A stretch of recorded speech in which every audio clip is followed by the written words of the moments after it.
Hi, and guess what? It's that time again. Movie review night. So, Sword of St. Michael Network, Farrah Rose, your host. We're going to get it going on. I'm hoping you have snacks and drinks. This could be a little bit long. We're looking at The Conjuring, one in the first of a series that gets a little bit intense. So, let's get started.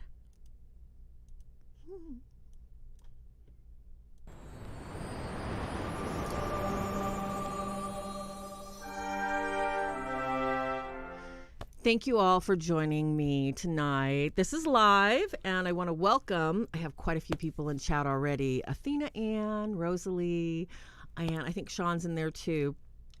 Thank you to my moderators. This is a live show. We're going to be answering questions throughout it, so please be patient if I segue off into the Netherlands, but I'll bring it right back around. Tonight's show, we're going to focus here at Swords of St. Michael on Exorcism, Deliverance, and Healing. And this series, Can Demons Do That?, is actually my way of parsing out some of the interesting things that are constantly available in our media, in our movies, and other things that we, our children, and people that we know are exposed to. So I'm hoping that this series is going to give us a better, in-depth look at what they're trying to tell us versus what could really be going on. Now, let me start with a caveat. No, I'm not an exorcist. No, I'm not a trained priest. However, yes, I do deliverance. Yes, I know many exorcists. Yes, I've got a lot of years of experience. And yes, I'm going to be telling you guys a couple things you might not have heard before tonight. So as I said, I'm hoping that you guys have yummy things to munch on. Like I brought my chocolate tonight, popcorn, cookies, anything else, and hot tea. So as we get started, I have to say that all images used are and remain the sole property of Warner Brothers. So I will be showing some images. This is a warning that I will not be showing the graphic, violent ones. The Conjuring of 2013 is rated R for violent, disturbing images. However, we're not going to be showing those. I'm going to be leading you through this story with images that pertain directly to the scene's content, but not the ugly stuff, okay? Is Father in the house? Yes. Father Jamie, it's always so nice to see you, and I see my sweetie snuck in here too. Matthew, good to see you. As I said, this is disturbing. Some of the things I'm going to be talking about may have possible triggers in case you have any sort of trauma in your past, or you can relate to any of these things that I'm going to be talking about in The Conjuring, because it is going to be disturbing. Please don't listen. Have a friend listen and see if maybe it's something that you may not even need to deal with. Curiosity, spiritually invitational here. Okay, so just a note to self, okay, if you're listening because you have curiosity about supernatural, paranormal, that kind of stuff, let's check ourselves, because sometimes that's not healthy. It is good. We do need to know. We are called to full knowledge where it is applicable to who we are. So all that said, I'm your host, Sister Farrah, professed lay Franciscan minister, and this is Swords of St. Michael, ready to rock and roll. Get your snacks and your goodies. Here we go.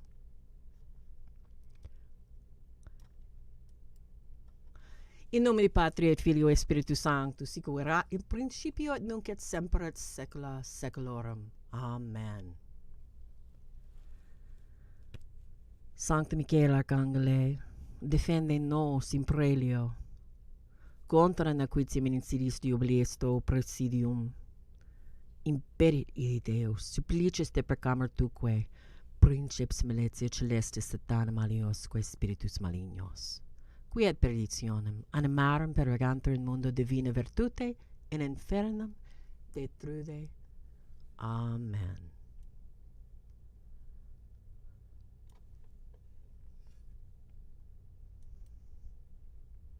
I want to thank you all again for joining me tonight in this movie review of The Conjuring. We do have many volunteer moderators in chat. So if you have a question, please put it in all caps and somebody will remind me when I have a chance to answer questions. Or if you just simply want to wait till after the whole movie review and then pop it in later, I'd be glad to personally answer it for you at another time. This movie, The Conjuring, came out in 2013. Just to give you a short overview of what the movie is, and then I'll go into all the little itty-bitty details that I'm going to kick out of the ballpark here, kids. And I got to put my little glasses on so I look intelligent. Don't you love it? Here we have a case. At the top, we have Lorraine and Ed Warren. This is their, shall we say, this is their vehicle. As experienced paranormal investigators, as a, shall we say, they were, quote, a demonology expert and a clairvoyant working to help people get assistance with the Catholic Church at a time in the 60s and 70s when they weren't, shall we say, as open to house blessings and exorcisms as they are today. As mandated at the time, it was a little bit different to get the Catholic Church involved in anyone's claim of possession or haunting or oppression. So at this time, this was an opportunity for the Warrens to come in and attempt to solve paranormal situations. And that's what this whole series is about, is basically some of their cases, some of the things they experienced, and what they went through. And for those of you that are not aware of who the Warrens are, my movie review is not in any way, shape, or form any kind of personal opinion about the Warrens or about the parents or about the people that made the movie. My knowledge and my ability to make a judgment, my catechism as a catechist, is here to just give you an outline of what I have seen, what I have not seen, what I do not believe goes on, and what is presented. So don't take anything personally, okay, guys? All right, so over here on the other side, we have the actors that are portraying Roger and Carolyn Perron. Many of you who all know this case very well, the Perron case, are very familiar with Andrea Perron. She's an author still to this day, and she's living a peaceful life in the South. She's a very sweet lady. This entire movie, excuse my little nasally sound tonight. I'm kind of fighting some allergies. But this whole movie, The Conjuring 1, is the case, the Warrens presented as paranormal investigators, and the ending of this movie, we're going to go to loggerheads on that in a bit, because the movie is going to take us through some of the Warrens' experiences, how they debunked some cases, how they justified methods in order to get attention from the Catholic Church, and finally taking a case into their own hands and basically deciding when they were the authority in a position that, in my opinion, the showing of this movie was just not wise. So let's just dive into it, okay? Because this is fun. I'm parsing it out. Thank you, Anne, for reminding. Hi, Lori. Good to see you. Oh, make sure, Lori, you tell Lori's daughter just got back from overseas, and she is a proud military mom. So prayers for your daughter, Lori. I'm going to be talking back and forth, kids, so don't mind me. Conjuring, here we go. 1971 Rhode Island case. And it starts off opening with the interview of the original children, and I shouldn't call them children, but you know, when you're this old, you can call 20 and 30-year-olds children. They are being interviewed, 3 people being interviewed by Ed and Lorraine Warren about a doll that's possessed. So, in a sense, the lead up to the Perron case wasn't quite clear, but they had to weave the Annabelle doll in because of, shall we say, invitational curiosity strikes again. Now, the whole thing with the Annabelle doll starts off with the Warrens have to establish that the doll is not possessed. It is obsessed by a demonic entity. Okay, we got that. Annabelle doll. They don't give us any information. They just segue into the next scene. So, as a movie reviewer, if you do not know who the Warrens are, if you don't know what the Annabelle case was, and if you're not familiar with any of this, you're kind of going, all right, it's like one of those movies that jumps back and forth that you just don't know what's going on next. So it's a little confusing. So the Perron family, these are just sweet people. They, basically sold everything to move into this dream farmhouse, huge family of 7. They buy this gorgeous house. And they're so excited because they basically have given up everything, so that they can live the dream, be in the country, have this gorgeous farmhouse, and they move all their daughters. They've got all daughters. Okay, 7 of them, including dog, 8. They get to this farmhouse, and the crazy thing is that, everybody's piling out, and they're unloading stuff. The dog won't go in. The dog stands right at the doorway and says, I ain't stupid. You guys can go in. Now, the reason I even mentioned this about the movie, this is very, shall I say, this is one of those instinctual survival skills that animals have. They won't go in some place that is so evil that their gut just will not allow them to go there. They sense danger in ways that humans don't. So that was really an interesting way to introduce the dog. Perfect, I thought. Now, the funny thing is that, this isn't the only thing that happened right away. There were things that just, that it built in layers. The dog not wanting to go in. The family gets there. They see strange things like their clocks are stopped at a specific time, 3:07. They find an access to the basement below that was blocked up, and they find all this cool stuff in the basement. Now, who doesn't like finding cool stuff when you buy an old house? I mean, I love it, but I'm smacking it with holy water off the bat. Well, we're going to go into that later, but we're going to find out that we can't always assume that the things that are left are going to be good or healthy. And yes, that doll, Rosalie, oh my gosh, that doll was just horrible. Okay, so the other things that are happening.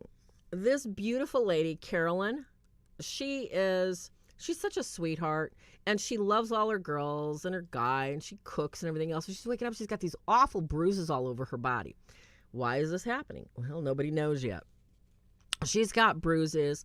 The girls are being woken up in their beds at night, and they're being tugged on, and the one girl is accusing the other girl. She's like, "Are you farting? Excuse me for being crass, but it's not a good sign." So there's smells, there's pulling, there's interruptions at night. The mom's getting kind of, shall we say, Dad is being accused of leaving a big bruise on Mom, and Mom is like, what's going on? And he says, I didn't do that. Next day they wake up, the dog is dead. Horrific.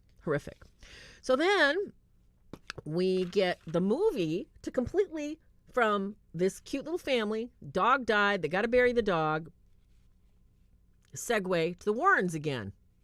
And what are we looking at? Okay, this is a movie, and it is showing us an image of Ed Warren walking into a room filled with unusual and interesting objects like urns, vases, all kinds of crazy stuff. And he's calling it, this is his haunted museum. And he tells the gentleman following him in that this is a collection of all these cursed, haunted, ritual-used items in his home. Demonically obsessed, because demons don't possess items. And he claims that a priest stops by once a month to bless that room, and says that it's better to leave the genie in the bottle. Okay. I got to talk about this, you guys. Hey, Edgar, good to see you. Number 1, haunted, possessed, and basically ritual objects. You know, since I wasn't really around in the 60s, I wasn't like hanging out with exorcists. I can't say, but I can tell you right now, cursed objects, ritual objects are not, shall we say, allowed to be kept. We don't keep them in homes. We don't hold on to them. We don't say, oh, by the way, Monsignor Eckberg, can you please stop by next month and bless my pile of cool stuff that I've collected from all the satanic ritual sacrifice? No. So I really have to say that this is a stretch of my belief that a movie would present that this could actually happen. And maybe it did. I don't know. Since I personally don't know if this happened or not, I would say the likelihood is probably highly unlikely. It's probably more likely that, people that have their own faith beliefs use their own holy water. They may have chosen, to bless their home regularly.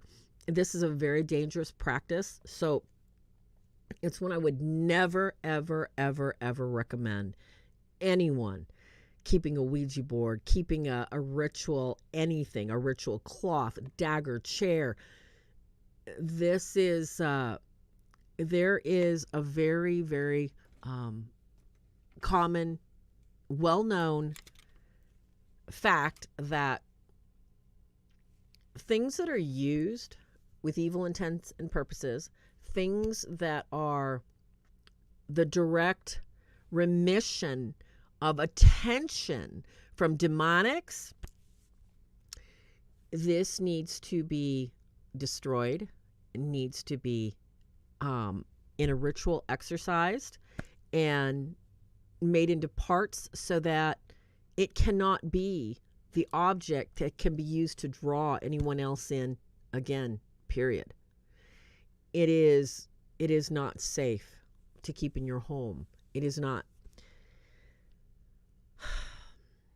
in no way, shape, or form acceptable that I know of. Okay, so I'll get off that tangent. Yes, Athena just made a comment that it was private.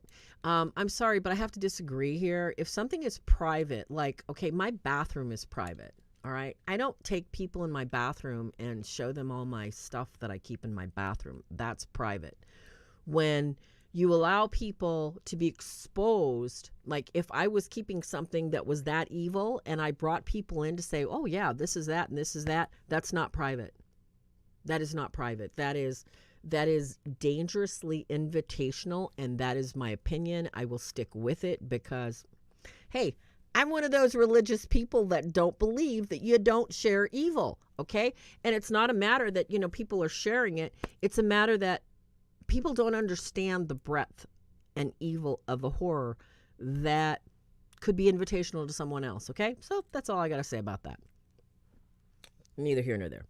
So let's go on. So the whole museum incident, the guy was in, he got to show off Annabelle, they got to see the dolls and everything else.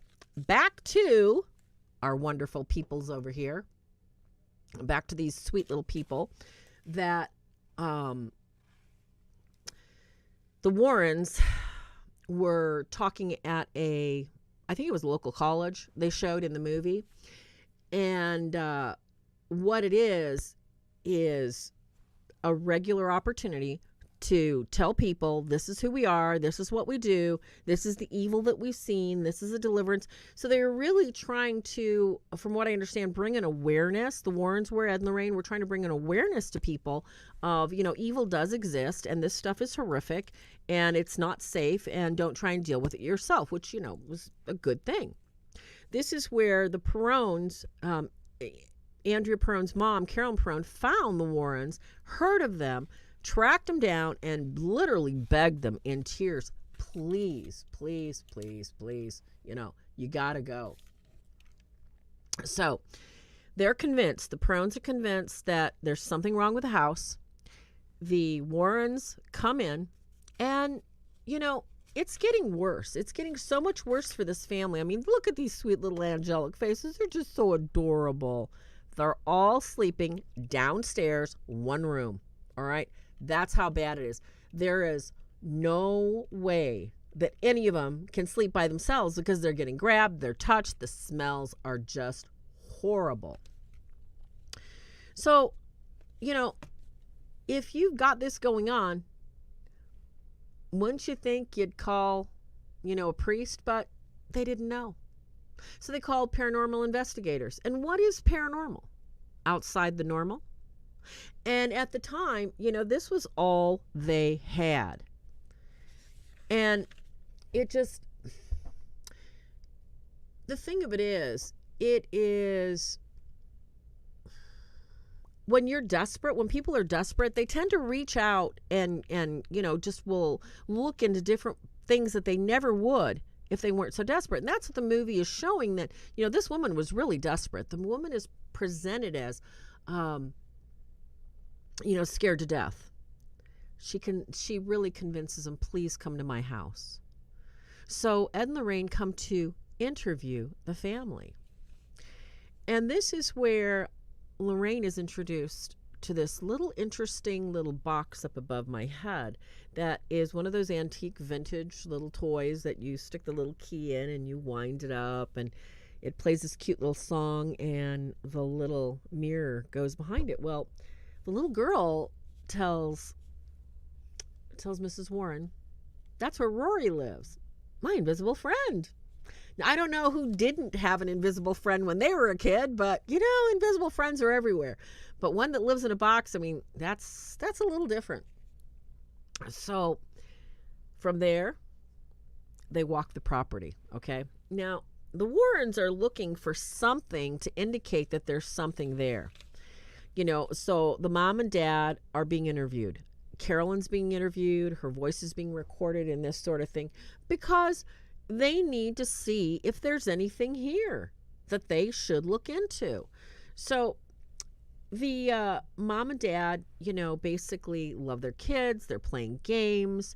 And the mom plays games with the little girls. And all of a sudden finds that there's something in the wardrobe in her bedroom. When the little girl wasn't even in there. She knows there's something wrong. The mothers continue to get bruises. The girls wake up and they're telling the Warrens that, they woke up and they saw this thing in their room and it was, an actual specter. And what it said was it wanted the entire family to die. I think that's probably what pushed Carolyn over was, them being confronted and finding out. Good to see you, Jerry. Thanks for joining us here at Swords of St. Michael. Hey guys, thanks so much for being such great moderators and keeping an eye on chat. Please hold any messages or questions or anything for me for later as we continue into this saga of the Conjuring and the Perron story. Now, the girls see this image. They're telling the Warrens about this, and the Warrens are like, okay, something's not adding up here. The Warrens see that there's something really disturbing here. And they're all disturbed. Why else would a family, why would they use one room? That's pretty much a dead giveaway that something is not right. So when Carolyn asks them to come out, she understands. Ed says, he right off the bat, he doesn't do exorcisms or anything like that. He just helps find out what's going on. Okay. So as the Warrens are walking through the property, Lorraine is wearing a rosary around her wrist, to check everything out and interviewing the kids. Ed is, brought his, the old fashioned stuff we used to use, tape recorder, recording everybody. And then they go back home to listen to these tapes and see, what's really going on. Lorraine had gone down in the basement of the home. Remember the basement I told you about that had been walled off? she had heard voices down below. And the interesting thing about this was we did not hear any of the family members in the movie talk about hearing voices, but Lorraine specifically heard voices. Lorraine specifically saw certain things. And when they left the house to talk amongst themselves, the interesting thing was, which, basically I got to point out in the movie, when a family is telling paranormal investigators there's really bad smells, a paranormal investigator says, yeah, that could be a demon. Well, you know what?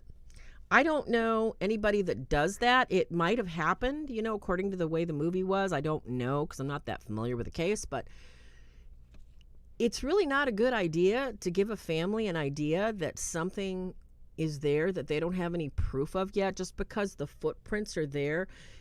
And we have to be really, really careful. If you're going to look at the truth of a situation, it might not have happened that way. They might have reserved comment till after they had everything. Lorraine did say in the movie to people that she had seen specific dark shadows on people. She said that there were a lot of spirits there. And in this one picture of these children here, this was rather interesting. It shows a shadow, which could have easily been created by, who knows, an extra light, whatever have you, behind the oldest daughter. And it also showed the shadow on Carolyn, which was rather interesting too. These shadows are very, shall we say, common when we have things such as demonic oppression, infestation, and it is not common for those things to be seen unless A, you are an exorcist, or B, you happen to be given a special, shall we say, a little window into what is going on. So in this sense, the movie presenting this is very realistic. Is this common? No, this is not common. This case was very severe, is very severe. And, the sad thing is that a lot of people don't know how to handle this. And, fortunately or unfortunately, the church has changed. And I say unfortunately because people don't know how to approach the church. And as we see in this movie, there's a lot of misconceptions about, whoops, I went to the wrong one. There's a lot of misconceptions about what goes on and how things are handled. So I really want to talk about this in depth. All right. So they go back, Ed and Lorraine go back to their house. Okay. And that's why I switched to this scene right here. They had gone back to their house because they had to look at all the evidence before they brought an investigative team in. And the investigative team that came in, they set up everything. They brought a sheriff and a student, and they basically wanted to prove to the church that there was something going on there. Now, when I say prove, according to the movie showed Ed Warren literally saying that he wanted to stir something up, that he was bringing religious objects on site in order to get a reaction. And knowing from the research that the Warrens had done in this movie, the research had shown, and they basically probably just did an abstract on the property. They went and got the history of the property and noted any crimes or anything else associated with it, cross-referenced, local journals, local stories, historical things, because those things are written down, murders and stuff like that. The Warrens had found out that this supposed woman that had originally owned the property, was hundreds and hundreds of acres, named Bathsheba, had been tried as a witch. Obviously, she wasn't found guilty. She got married, got pregnant. The husband she was married to caught her sacrificing her brand new infant in front of the fireplace at this very house. So that in itself, all right, let's talk about that. Is that a precursor to what's going on? Can demons really do that? Yeah, they can. And it's not so much that can demons infest so much as can demons be given the legal right and legal authority to do what they will. Well, we live in a fallen world, and they're everywhere. All we got to do is say no. If people only knew. So the further research went on that this woman killed her infant. The next people that owned it, that's where this invisible friend Rory came from, you guys. Rory, it seemed, was a young boy that was the next woman that had moved in. He disappeared into the woods. Mother, couldn't find him. She killed herself in the cellar. All right. So the Warrens are telling these people that this is the worst of your problems. This is what's going to happen. This spirit has to be exorcised by the Catholic Church. And supposedly,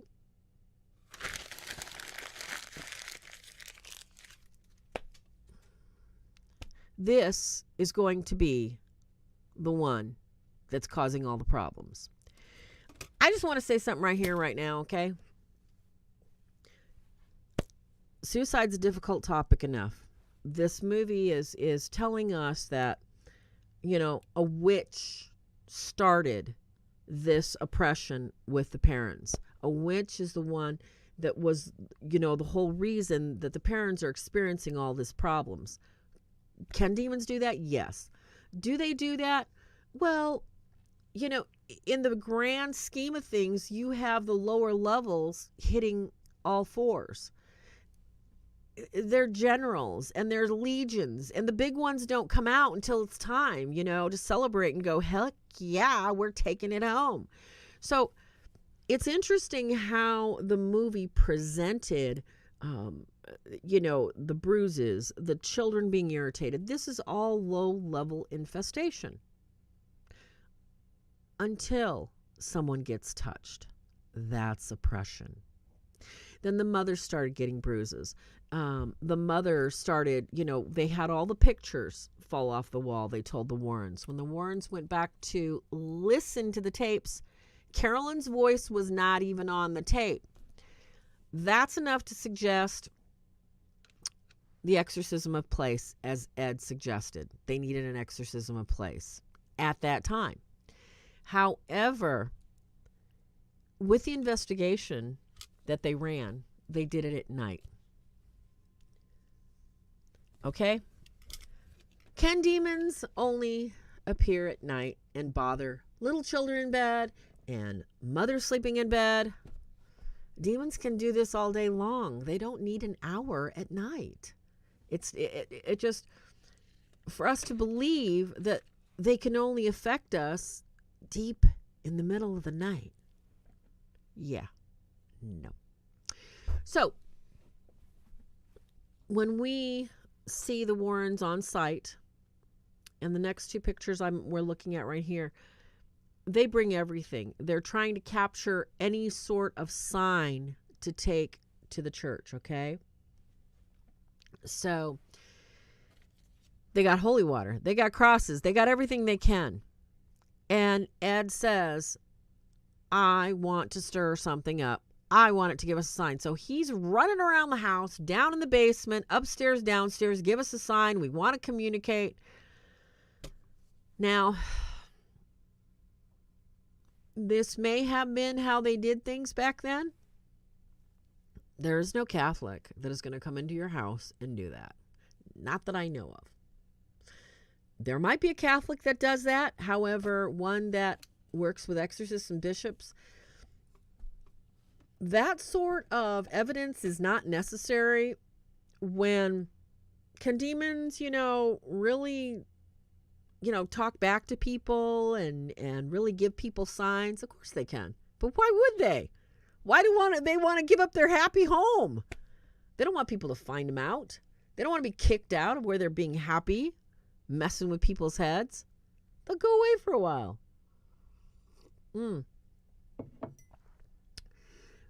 They're preternatural beings. They have the brilliance and magnitude and fortitude and free will to do whatever is permissible to God. So never think that you can outsmart a demon, you can invite a demon, outtalk a demon, or any of Satan's minions that serve him. Is that clear? It's just not possible. So with all the shouting and yelling and everything else that's going on with the Warrens and trying to get evidence, they actually do the next night. And this is when, we come into these next two scenes that Lorraine has seen things on the property. She, very, very, very sweet woman. I got to talk to her a number of times. I think that her and Ed, when they started doing this, I do believe they wanted to help people. And I know my good friend really loved them dearly. However, the methods that they used are not, in my professional and personal opinion, do not follow, do not do not copy. And as it shows in this movie, things are going to happen according to God's plan. You don't want to invite something, though, that you cannot control, that you cannot understand, or you cannot deal with. And when we look at how this movie progresses from, Ed screaming at it, saying, come on, and Lorraine opening herself up as a clairvoyant, clairaudient, clairsentient, which in paranormal terms mean basically in Catholic terms, she's a mystic. She's been allowed to see certain things. And these things are very, very ugly. When she walks around the property, not only does she see the hanging woman, she hears the voices outside of the home. She's taking laundry down because Carolyn doesn't feel good. And she sees a spirit under the laundry that immediately goes up to Carolyn's sleeping room. And Lorraine instinctively knew something was wrong. So she raced up there. As we see in the movie, the spirit was hovering over her, entering into her mouth. I want to talk about this for a minute, you guys, because a lot of people do not understand the gravity and nature of demonic possession. In this movie, at no time whatsoever were any prayers recommended for the family, were any prayers. And, we have a great opportunity in creating films like this to be a little bit more, shall we say, open in our faith, or shall we say a little bit more bold in our faith. So we have a family that's not baptized, that the Warrens are trying to get permission to do an exorcism, but because they're not Catholic, supposedly we need a Vatican approval for. Excuse me. And we have a situation of a spirit, a demonic spirit, hovering over her and literally entering into her mouth. Can demons do that? Yes, they can. In the deliverances that I have participated in, when there is a point of exit, it's not important, but we usually find that the point of exit is the same point of entry. What does that mean? That means that when God permits a person's possession, whether step in, temporary, or as short as this one was, it is going to be in the eye, in the ear, in the mouth. It's going to be in the side, wherever it was. That is going to be where the person will literally release the evil from their body. I have a question I need to take real quick because this has been asked many times before and I'd like to address it. So thank you so much, moderators, for watching. Thank you, thank you, thank you. So, and remember, all of your questions, please. Let's make sure you put it in, let's make sure you put it all in caps so that I can read them and notify the moderators, because sometimes I don't always see them. So here's the question. Billy has a question right here. Do I think that Ed and Lorraine were legit, or at least sincere? Okay, well, that's kind of, do I think they were legitimate or at least sincere? Legitimacy. What is legitimacy?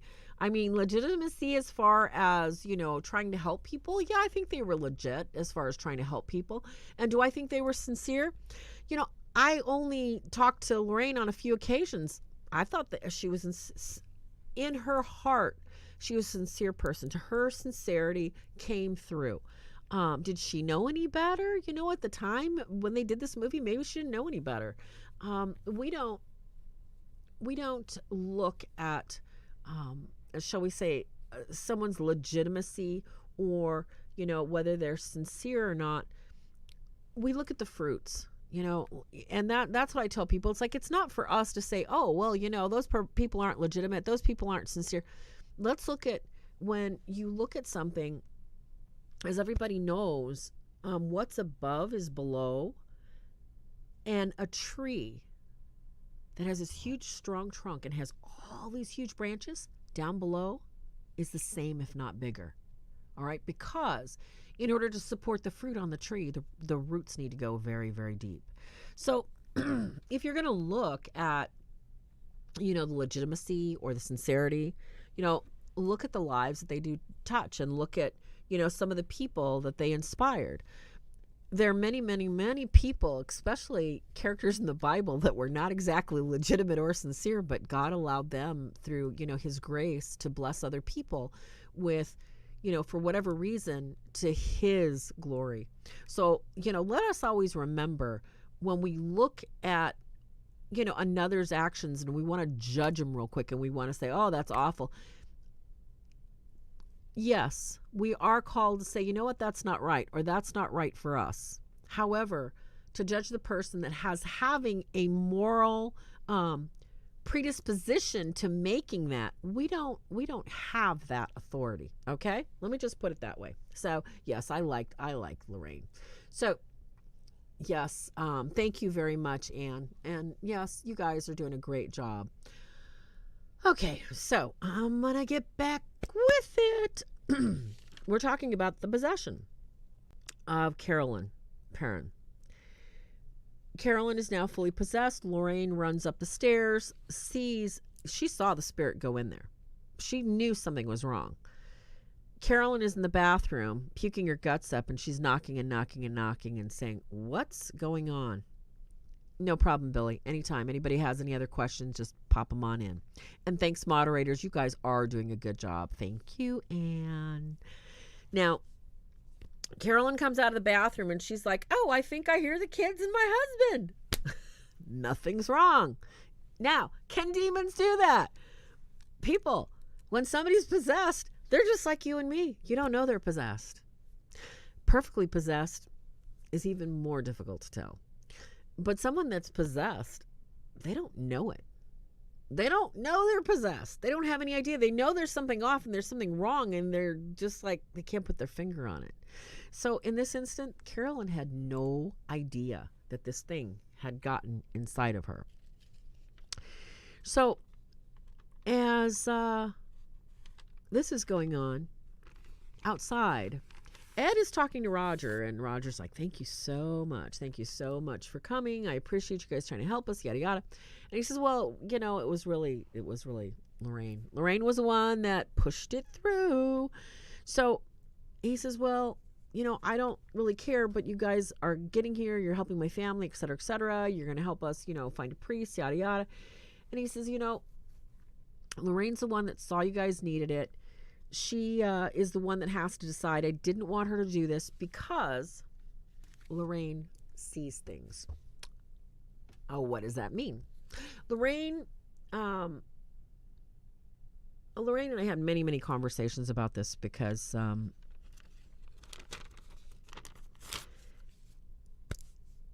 it's a difficult thing to understand.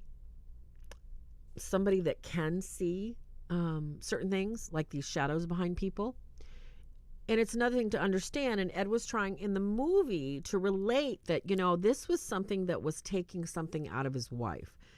It was an energy drain. And he said in the movie, to the extent he said that these cases take a little piece of her. And I wanted to address this because I do know a couple of other people that I know that serve in the Office of Exorcism, and they serve as mystics too. So can demons really do that? Can demons be allowed to, shall we say, affect someone that is working for God? Can they take a little piece of them? Can they drain them? Well, as far as I know, Lorraine died with all her pieces intact. A couple of my people that I know, they've got pieces intact. As far as I know, I got all my pieces intact. When I think the movie is discussing that the demons or the entities that are draining people that serve, I don't think it's so much that it takes a piece so much as it attempts to take your peace. The internal peace that only Christ can give. That's what it tries to steal. That's what it tries to take. And is it draining? It's very draining. Yeah, it's draining. It's almost like a battery that Lorraine would go on half empty. And this is the thing that it's one of those things, it's rare. And some exorcists, because of their intuitive ability, are drained as well, doing deliverance and exorcism. So yes, demons can do that to God's permissible will. But basically, it's okay because God's permissible will also is grace. And this grace is always overflowing. Don't ever forget that, all right, you guys? Oh, and if anybody has more questions, keep posting them, okay? Looks like you guys are having some great chat in there. And it's nice that, that people can comment. And, Father Jamie has a good point. And it's true. It is spiritually and emotionally draining to participate. And it isn't just in dealing with a demonic either, but it's other spiritual things. And I have to agree with Father here because sometimes just spending time with somebody, praying with somebody can be spiritually and emotionally draining. Sometimes doing an intake and looking for those footprints of the demonic is very spiritually and emotionally draining because sometimes you have to spend time before the Blessed Sacrament. Sometimes you have to spend time in prayer and it exhausts you. It literally exhausts your resources. So yes, that was a really good point. Thank you for making that, Father Jamie. Now, to get back to the movie. Hey, Jennifer, good to see you. That you just got back here. We are almost to the end of the movie. We're to the final scene. This is going to be the best because I can't wait to comment about this. All right, so we have proof that there are things going on beyond our knowledge. Ed and Lorraine have gone to the house. They have interviewed. They have seen doors move. They've heard knocking. And the worst thing of all is, Lorraine seeing the visions. And as they are summing everything up and telling the family, all of a sudden, the daughter is attacked, okay? So, the sheriff, being in another part of the room, sees a woman, bloody arms, and he's a non-believer. He doesn't even believe in any of this stuff. But he sees this woman and he's freaking out, okay? So, they know there's something really rotten here. And Lorraine, as they're leaving to go, says, you know what? There's a lot of spirits here, but the worst one is that Bathsheba, and she is the worst of the worst of the worst, okay? Now,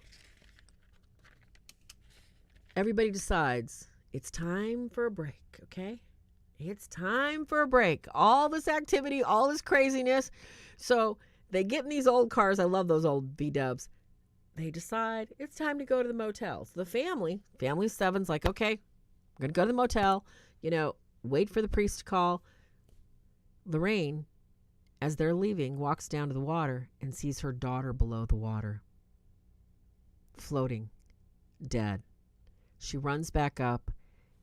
Ed's packing up all the gear and everything else, and she says there's something really, really wrong. We got to go. They race home, okay? And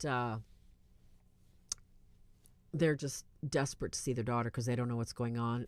Lorraine has this horrible, horrible, horrible vision. And this is where I have this picture right here of the daughter being woken up, and she's hearing things and looking for her mom and dad everywhere. There's a question in chat because somebody wanted to clarify something in the movie. This was a question about, wasn't Bathsheba a devil worshiper? She was tried as a witch. As far as we know, there was no evidence of that I know of if she was a devil worshiper. It's part of the story, as far as I know, that she loved Satan, and I really don't like to say those specifics if we don't need to in my breakdown of a movie. I want to hit on can demons really do that? So yes, to your answer, she was a Satan worshiper. She did sacrifice her child in the demonic sacrifice of abortion. The child was born, she killed it before a fireplace, fed it to the fire, jumped up in a tree, killed herself, saying, I love you, Satan. I don't know. The movie never said that she was a devil worshiper. Just said that she was in love with Satan. So, let's see. Where was your question, Athena? Okay, Athena had a question. So, let me see if I can find it because I didn't see it. I'm sorry, guys. And there's so many questions and there's so many. Okay.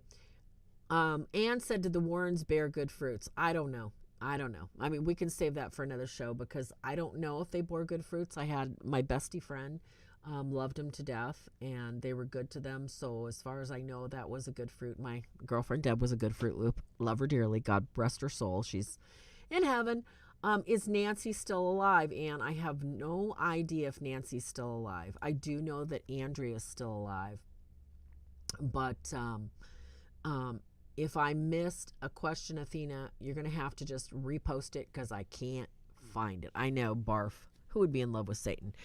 Okay, let's go back to, can demons do that? Who would be in love with Satan? Who in their right mind would be in love with Satan? This is the demonic trick that our minds are attacked. Our minds are convinced that this is what we have to have. This is what we need, okay? Thank you for looking for that question for Athena. And in that sense, that's what we're looking at. We're looking at the potential for a mind that has been messed with and told that, hey, you need to love me, not God. Because if you think about it, no person in their right mind would love Satan. No person in their right mind would climb up in a tree and commit suicide. No person in their right mind would take their little brand new baby and slice it up and toss it in the fire, would they? But can demons invite us to do that? Yes, they can. That's the sad thing. Yes, they can. So, as we go on to the movie, Lorraine and Ed have just arrived home, and for whatever reason, Lorraine's telling Ed that this is a warning that she saw her dead daughter floating. They get home. Her daughter is locked in a room. Her mother just woke up. Ed and they rush in the house. And her daughter, here we go and bringing it back, this whole Annabelle thing. Her daughter had seen Annabelle in a rocking chair. Now, the whole thing with Annabelle is another case. It's another story. But it seems to center in this movie that the Warrens have not only stirred stuff up, but they've actually brought stuff back to their original home. Can demons do that? Yes, they can. Do demons do that right away? Sometimes they do. Most of the time they don't. Most of the time they just pick a time and they'll just come have fun with you whenever they feel like it. If you don't bind them away and rebuke them. Promises. You've got to. Got to get rid of them. So, as they're calming their daughter down, talking to the mother and going, okay, we're here. Everything's all right. Let's get on the phone with the priest. We've got to get them over there right away. They get a frantic call from the hotel. Carolyn has left the hotel with 2 little girls and headed back to the house. And this is where the nightmare commences, okay? We have Lorraine telling Ed, I don't want you to go. I don't want you to go. Let's wait for the priest. And he says, no, they need help right away. So they're heading out the door because, why? Because they believe Carolyn's life is in danger. They believe she's going back to the house. They believe she has been invited back to the house, okay? So everybody's in a race. They call the sheriff. They call, the other young kid that was with them. And everybody is racing out to this house because they don't know what's going to happen. Lorraine has a clue that Carolyn is oppressed, possibly possessed, and is about to hurt one of those children. Just like in their abstract and in their research, these other women have killed children. So they got to prevent it. So they get to this house, and of course, there's nobody there, but they hear Carolyn in the basement. She's in the basement trying to kill her daughter, all right? This is the really hard thing to understand. Why would a mother kill her daughter? Why would she try and kill her? She wouldn't in her right mind. So the sheriff is there. Ed's there. The other guy's there. 3 men are on this woman trying to restrain her. And I'm not sure if you saw this movie. I'm not sure if you understand what it is like to have a person that is, shall we say, on PCP or on a cocktail of any sort of psychotropic drugs. There is so much adrenaline in their system, they act like they're possessed when they're out of their mind. And literally, it does take 4, 5, 6, 7 people can jump, and these people are taking bullets, stabs, that you cannot control them. And a possessed person is really exactly like that. And this is what the Warrens were dealing with. The Warrens were dealing with this in many ways. A person, Carolyn, that had, she had this demonic entity in her. Yes, demons can do that, and they can create a strength to throw off these people. So in the movie presents that, the sheriff, the young man that didn't believe in anything, they ended up throwing a sheet over her and they had to tie her to a chair. Now, can demons do that? Do they do this all the time?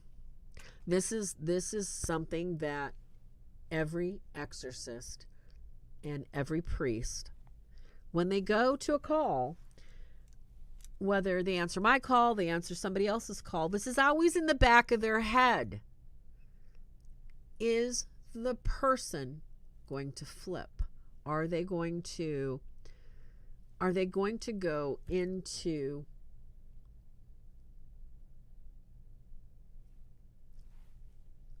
a state where they cannot respond to the priest or the exorcist? This is something that's very real. They didn't really show Carolyn changing. They just showed her completely possessed, all right? And they showed her, gnashing teeth, that sort of thing. And it is a frightening thing to see, because you don't want to believe that something like this can happen. It's a shock. And of course, Ed and Lorraine, they've got her calm in the chair, and they're like, we got to get the priest. We got to get the priest. And Ed says, no, we can't wait. We're not going to wait. We're not going to wait. Can't wait. It's an emergency. Now, Ed made the call in the movie. She's not going to make it. They tried to take her out of the house. You know, she's got boils coming off her body. Carolyn can't make it. She's not going to make it. She's going to die. And this is where we run into problems. When he tells Lorraine, go get the book. She runs to go get the book. He pulls a cross out of his shirt. Not a crucifix, but a cross. And it's clear that these people are Catholics, you know, and these people have rosaries and they have crucifixes, not a cross. However, he pulls this cross out of his shirt. She brings this book back, and Ed Warren is holding a book, and he's praying. And he says, Vade retro satana, which, if any of you are familiar with the Swords of St. Michael channel and network, that just means, get behind me, Satan. Okay. That's how it starts. And then he continues to pray the St. Michael prayer in Latin, which was, you know, that was another interesting thing that he did. And of course, in the movie, the body is shrieking and the body is possessed and the body is, you know, jumping all over the place. And, you know, it's just absolute chaos in there in the basement. Upstairs, crows are slamming into the house. They're breaking through the window. The young investigator, the young boy that was with them, is looking for the other little girl because the other little girl's missing. I couldn't find her anywhere. And we see that Ed has a book, and he is going to perform the exorcism. He's taken upon himself to perform this. So, what I find interesting is that he is commanding a demon to leave a woman in the movie. He never uses the name of Jesus. He never says, you know, the power of God compels you, commands you. In no way, shape, or form does the movie represent or follow any actual Roman rituale. It does not. It does not. This is purely Hollywood. This is a lay person that they're showing that is not doing an exorcism, because exorcism is a command. It's not it is not asking, it is command, and it is not done by lay people. So what he was doing in the movie was an attempted deliverance, not an exorcism. Okay? Now, when Ed is screaming at this thing, put her down. Doesn't use the name of God, doesn't use the name of Jesus, doesn't use anything. He is screaming at this thing of his own authority. He does not say, you know, I'm with the Catholic Church, I command you. Nothing, okay?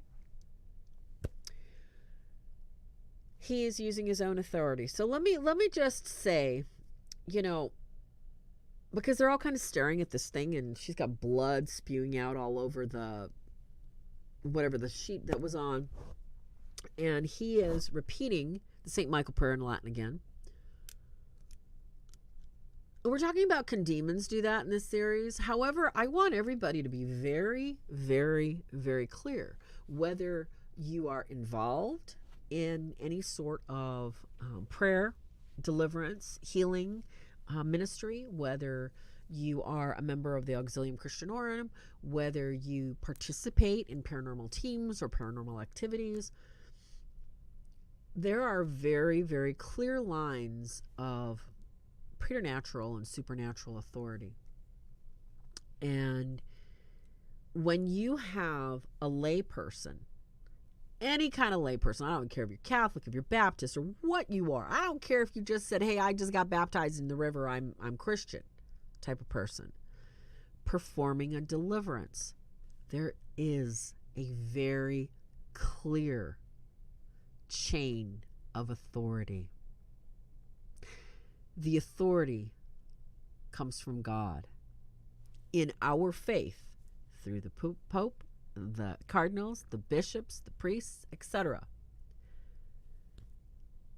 This is not, shall we say, for a lay person to be reading the ritual is stepping out of authority, stepping out from under an umbrella of protection and saying, I'm going to do it on my own, and basically leaving themselves wide open for supernatural, preternatural attacks, curses for every member of the family, including children. This is very, very, very dangerous. Now, there's a really good question, because Catholics aren't the only ones that, basically confront evil and basically, now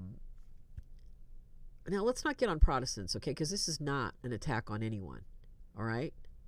If you are a Hindu Brahmin priest, many people, especially of my loving, wonderful, traditional Catholic persuasion, forget that Jesus corrected his disciples when his disciples caught other people getting rid of spirits and telling them, oh, Jesus, we have to stop those people. They can't be delivering people. They don't follow us. They're not with us. And what did Jesus say to them? He said, they that are not against us must be for us. You let them cast out demons. Why did Jesus say that? Jesus is the Son.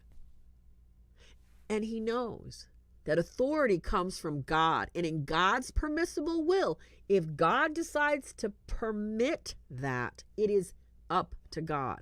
However, it is not up to us to believe we have that level of authority and stick ourselves out on a limb where we do not have the authority to command demons. To pray to God, the Blessed Mother, for assistance is completely different than commanding demons. This is not to be done. It is not done. It is invitational. It is dangerous. It is reckless. So in this movie, the movie, in my humble and educated opinion, erroneously shows that this woman receiving these prayers from, this Ed Warren guy, okay, supposedly got these prayers, broke loose when he screamed at the demon, put her down, put her down. So she's dropped, she breaks out, but she's still possessed, okay? She's still possessed. It takes Lorraine Warren walking over to this girl, crabbing around, saying, remember your kids? Remember how happy you are with your family? Snaps her out of it. Okay, now, for the movie to show that a soft voice snaps her out and all of a sudden she's delivered from this demon, that's not realistic. All right? It's just not. I don't know enough about, Carolyn's case to say how she was delivered or if she wasn't even baptized. So, and why do I say she wasn't baptized? You don't have to be baptized for you to be affected by the devil or demons, or to be affected by curses or ritual satanic abuse on your property. You don't have to be baptized to be affected by it. However, in order to be delivered from something that is this preternaturally invitational, to be completely free, you have to find out. You have to learn. You have to turn towards the Son. in order to get free of something that you don't understand. I know that's difficult for a lot of people to believe, a lot of people to understand that we don't as Christians often think that people are, shall we say,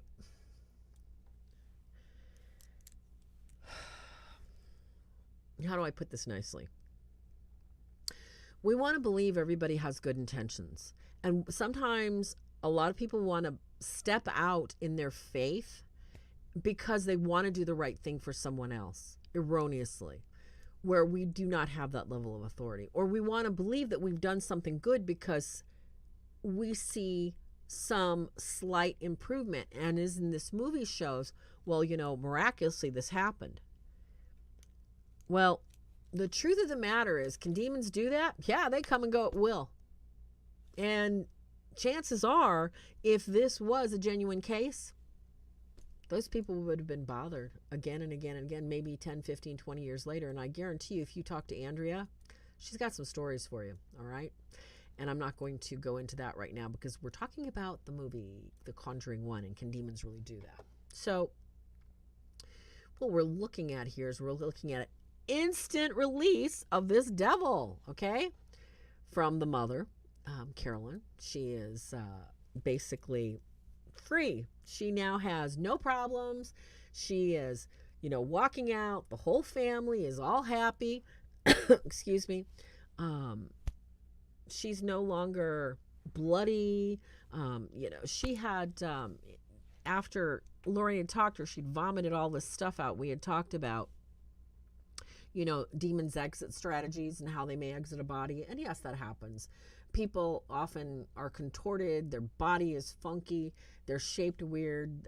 Occasionally they levitate because demons are braggarts. However, for her to be delivered like this quickly, I just, that bothers me about how the movie makes it seem like it's just like, stick a quarter in the gumball machine. Here we go. We're delivered. It doesn't really happen that way. The family ends up on the front lawn saying goodbye. Ed and Lorraine hug themselves and like, oh yeah, we, delivered a family emergency. Ed saved the world. What we're seeing in the movies is that a person saved another person. There's no credit to God, no credit to Jesus, no credit to anything. I mean, no holy water was used, no prayers were done, no nothing. All right? Is it possible? Of course it's possible. Is it probable? Nah, not very. What is more than probable with this whole movie here and this whole scenario with this family, we're looking at a family that has sadly moved into a place, a really bad place that is infested. And we didn't see the property get exorcised or blessed. However, the family received some prayers from the Warren, which is a beautiful thing. And it's always wonderful, that, other people can pray for us and can pray and ask us things. However,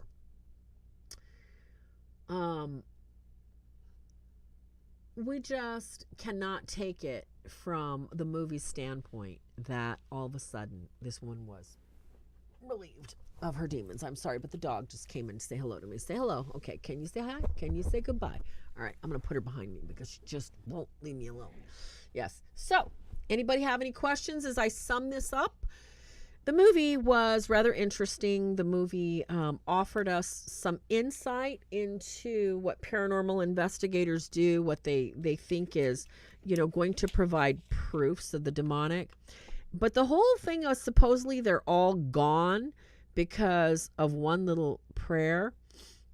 And that just is not exactly what happens. I mean, even if, let's just say they had 5 priests on site. Is it possible? Yes. A lot of times, though, the work of true exorcism and true deliverance is brought about by people that work on their spiritual life and their faith. And what happened? I'm going to fire somebody. Oh my gosh, somebody's in timeout somebody's in YouTube jail. Who's in YouTube jail? Sorry, but I got to refer to my people here, you guys. Okay, who's in YouTube jail? All right, somebody's in YouTube jail? What is this? They've been having so much fun. I haven't even had a chance to really hang out with anybody. Summing the movie up though, guys, the movie was very much a fantasy, in my opinion, of how easy it is for paranormal investigators to come in and research a home by instigating things, with religious objects, as it's said in the movie, to get people to believe that, getting a demon or let's say you're having nightmares and you're hearing things, it's really super easy to get this stuff out of your house because, hey, all you got to do is just have somebody that says they're coming in to cleanse your house and it's over and done with.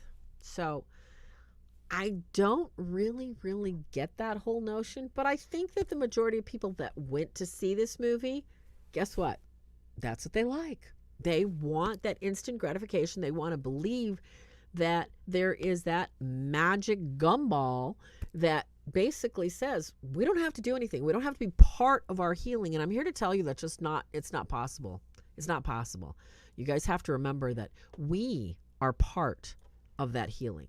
If you're having problems, if you're having issues, you are part of not only the problem, but the process. So the takeaway, your battery's about to die. God bless you. Thank you, Father Jamie, for coming. Good night. And, I'm probably rambling on and going over anyway, aren't I? But the important thing here to remember is that we might look at ourselves and give ourselves more authority than we have. We might have